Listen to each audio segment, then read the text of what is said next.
Alright, assalamu alaikum everyone, and welcome back to Pepe video update. And for this time, Pepe is quite amazing. Now the thing here is that yesterday was the first time that I made a video update on Pepe, and right now I do see the whole internet filled with news about Pepe, and meme coin being great again, and shit coins looking amazing once again. Now this is the problem with this market, alright? So I've been looking at Pepe when it was absolutely down, right? Before I even made the updates on my private signals, that yeah, we were trying to buy this area, down here. I was actually looking at it all the way down here, across down here.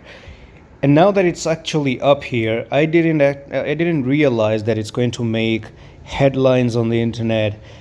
Major blogging articles of cryptocurrency are going to be writing about Pepe as well. And YouTube is, I don't know if YouTube is filled with Pepe information or not.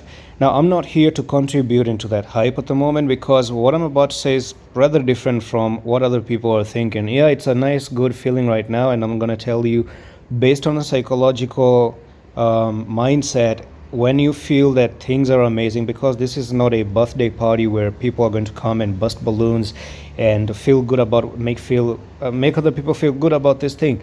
This is crypto. We're here and we're psychopaths, and we're here to scare the shit out of everybody else in the town. Now, what I'm trying to say is people are going to smash your house, right?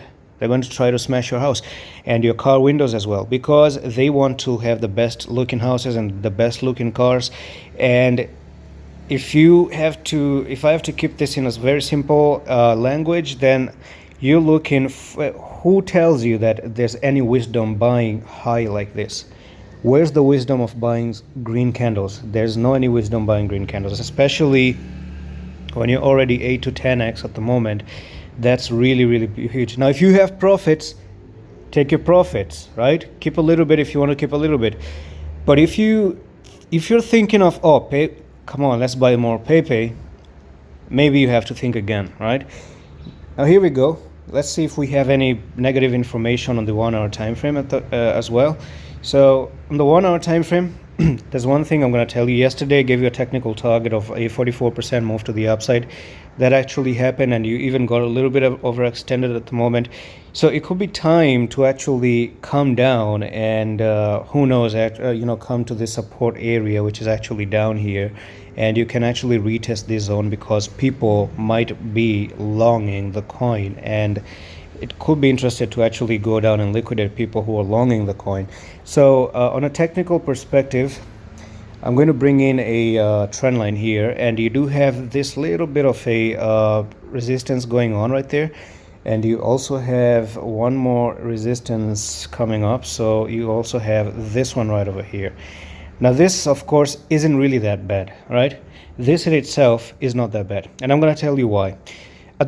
At least for now, it's not bad, but I'm not saying like for the next 4 or 5 days, I don't think it's a good idea. But on the 1 hour time frame here, this isn't really bad, because you got a little bit of a falling wedge. That's a falling wedge. If you break above, then you're looking to go back to where you form the wedge, back to this area.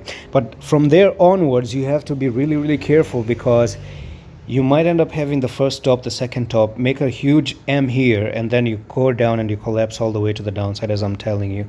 So you have a decision coming in by May 23. No, 6th of May. Today is what? Is it 6? I guess it's actually 6.